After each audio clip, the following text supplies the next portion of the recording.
दोस्तों, सावन का बहुत ही पवित्र महीना चल रहा है और आ गई है पुत्रदा एकादशी, जो कि सावन के महीने को और भी खास और भी विशेष बनाती है।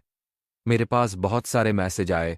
से पहले आपको समझा दूं, जो पुत्रदा एकादशी होती है ना, वो साल में सिर्फ 2 बार पड़ती है ना। एक आपकी सावन महीने में आती है और एक बार और आती है। तो ये आपके पास में आखिरी मौका है, करके जरूर देखेंगे। सबसे पहले बात करते हैं इस उपाय के बेनिफिट क्या है। पुत्रदा एकादशी पे खीर के भोग लगाने का जो उपाय है, ये होता है पुत्र रत्न की प्राप्ति के लिए। जिन भी मेरी बहनों को पुत्र रत्न की प्राप्ति नहीं हो रही है या फिर संतान की प्राप्ति नहीं, मैं पुत्र गलत बोल रहा हूं। अगर आपको संतान की प्राप्ति नहीं हो पा रही है तो आप इस उपाय को करके देखिएगा, ठीक है ना। चलो आगे हम लोग और उपाय की बात करेंगे। पहले इसकी बात करते हैं। आपको अपने घर में इस तरीके से बनाना होगा खीर। अब कहोगे भैया एकादशी का दिन है तो खीर हम कैसे बना सकते हैं। आप खीर बना सकते हो, खा नहीं सकते, इस चीज का ध्यान रखिएगा, ठीक है ना मित्रों। तो आपको खीर बनाना है। खीर के साथ में हमें जरूरत होगी 2 बेलपत्र। कितनी? 2। तो आपको इस प्रकार से लेना है और कहीं से कट्टी फिटी ना हो, है ना। इस उपाय को पति और पत्नी दोनों साथ में करेंगे, इस चीज का ध्यान रखिएगा, है ना। किसी भी प्रकार से अपने हस्बैंड को मना लो, अपनी वाइफ को मना लो, कैसे भी करके, बट दोनों साथ में ही करेंगे, ठीक है ना। 2 बेलपतराम के लोटे में जल को लेके महादेव के शिवलिंग के पास में, ठीक है ना। ये उपाय मंदिर में ही करना है दोस्तों, घर पे नहीं करना, समझने की कोशिश करिएगा।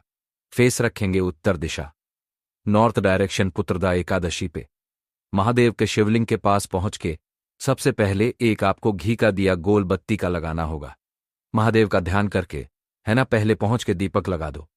अब आपके पास में 2 बेलपत्र है ना।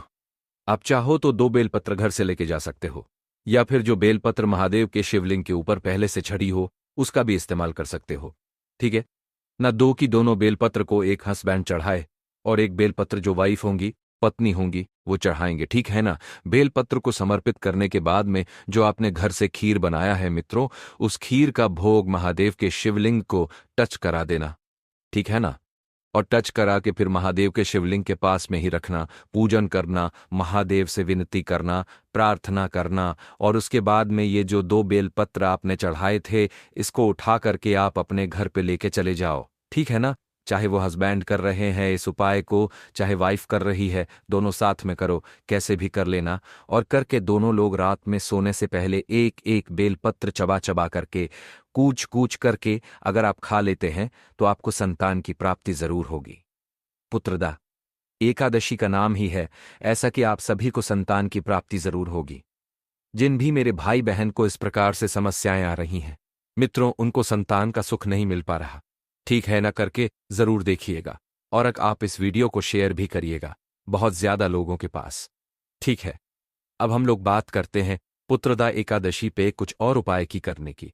दूसरे उपाय की हम लोग बात करते हैं और वो होगी इच्छा पूर्ति को लेके ना। अब वो इच्छा, चाहे आपके बच्चों की इच्छा हो, चाहे आपकी खुद की इच्छा हो, आपके हस्बैंड की इच्छा हो, आपकी वाइफ की इच्छा हो, किसी की भी मनोकामना है तो आप इस उपाय को करेंगे, ठीक है ना। उसके लिए आपको लेना होगा शमी का पत्ता, है ना। चाहे यहां पे 2 ऑप्शन है, चाहे तो आप शमी का पत्ता ले सकते हो, और शमी का पत्ता नहीं मिलता तो बेलपतराम का पत्ता ही ले सकते हो, ठीक है ना। लेकिन चाहे आप बेलपत्र तोड़ रहे हो या फिर शमी पत्र तोड़ रहे हो या फिर शमी पत्र बेलपत्र खरीद रहे हो, किसी से ले रहे हो, जब लोग किसी से खरीदोगे, किसी से तोड़ोगे कहीं से, तो वहां पे आपको केदारेश्वर महादेव के नाम से लेना होगा मित्रों। किसके नाम से लोगे? केदारेश्वर महादेव के नाम से उसको लेंगे या फिर खरीदेंगे। उसको लेकर के फिर एक आपको तांबे के लोटे में जल भरिए अपने घर से और सीधा पहुंचना होगा महादेव के शिवलिंग के पास में। आपके पास में या तो एक बेलपत्र होगी या तो आपके पास में एक शमी का पत्ता होगा, ठीक है ना। दोनों में से कुछ तो होगा। क्या करिएगा? इन दोनों में से जो कुछ भी है मित्रों, अब आपने तो लिया है किसके नाम से? केदारेश्वर महादेव के नाम से। लेकिन जब आप इसे चढ़ाओ महादेव के शिवलिंग के ऊपर, तो डोलेश्वर महादेव, फिर से बोल रहा हूं, नाम को नोट कर लीजिएगा। कौन से महादेव? डोलेश्वर महादेव के नाम से उस बेलपत्र को महादेव के शिवलिंग के ऊपर समर्पित करके, और उसके बाद में फिर एक लोटा शुद्ध जल तांबे के लोटे से श्री शिवाय नमस्तुभ्यम का जप करके समर्पित करिएगा। जो आपकी मनोकामना हो, जो आपके विशेष हो, बहुत दिनों से अधूरी है, जिसके लिए आप बहुत दिनों से परेशान चल रहे हैं। उस कामना का ध्यान करते हुए अगर आपने इस उपाय को पूरे नियम और विधि विधान के साथ कर लिया, तो वर्षों पुरानी जो भी आपकी मनोकामना होगी, पूरी जरूर होगी। ठीक है ना? एक बार रिवाइज करा रहा हूं, बहुत ध्यान से सुनिए। जब बेलपत्र या समी पत्र तोड़ोगे मित्रों, लोगे खरीदोगे तो केदारेश्वर महादेव, और जब उसी बेलपत्र को चढ़ाओगा तो किसके नाम से? डोलेश्वर महादेव। ठीक है ना? नियम समझ करके ही उपाय किया करिए, तो आपको जल्दी फायदा मिलेगा। अब जो उपाय आपको बताने जा रहा हूं, यह उपाय स्पेशली किसके लिए है? ये होगा आपके बच्चों के लिए, है ना? बहुत ही ध्यान से समझिए जो चीज बताने जा रहा हूं, लेकिन उससे पहले जल्दी से कर दीजिए वीडियो को लाइक, और जिसने अभी तक चैनल को सब्सक्राइब नहीं किया तो जल्दी से करिएगा चैनल को सब्सक्राइब। ठीक है ना? देखो, जैसे मान लीजिए कि आपके बच्चे आपका कहना नहीं मानते हैं मित्रों, गलत संगति में चले गए हैं, पढ़ने के लिए नहीं बैठते, उनका मन पढ़ाई में नहीं लगता, दिन भर गेम खेलना, फोन यूज करना, टीवी देखना, ऐसी सिचुएशन आपके घर में अगर बनी है ना, तो आप इस उपाय को जरूर करेंगे। ठीक है ना? देखो स्क्रीन पे आपको शहद दिख रहा है, तो आपको भी क्या करना है? बस 1 चम्मच के आसपास शहद ले लो, 1 चम्मच ले लो या फिर 2 चम्मच शहद ले लो। शहद को लेने के बाद में आपको लेना होगा एक रुद्राक्ष। अब ये वही उपाय है जो हमें 9 मुखी रुद्राक्ष से करना है। अब 9 मुखी रुद्राक्ष लेंगे, शहद लेंगे, और सीधा एक तांबे के लोटे में जल को भरिए और पहुंच जाना महादेव के शिवलिंग के पास में। तरीका समझिए जो बताने जा रहा हूं। सबसे पहला काम करेंगे, जो आपके पास में शहद है ना? उस शहद को भोले शंकर के शिवलिंग प माता अशोक सुंदरी के स्थान पे अच्छे तरीके से लेपन करना है ना। जिस जगह पे लेपन किया है आपको, उसी स्थान पर उस 9 मुखी रुद्राक्ष को रख देना है ना। रख दिया अच्छे तरीके से, और शहद में अच्छे से रुद्राक्ष को डुबा देना है ना। प्रार्थना करना, महादेव से विनती कर लेना, जो भी आपको कामना कहनी हो वो कहना। जिस कटोरी में आपने रखा था शहद को, उसी कटोरी में यहां से उठा करके क्या रखोगे? रुद्राक्ष को कटोरी में रखोगे, और जो शहद महादेव के शिवलिंग के ऊपर समर्पित किया है दोस्तों, उसी शहद को निकाल करके फिर से उस कटोरी में रख लेना है ना।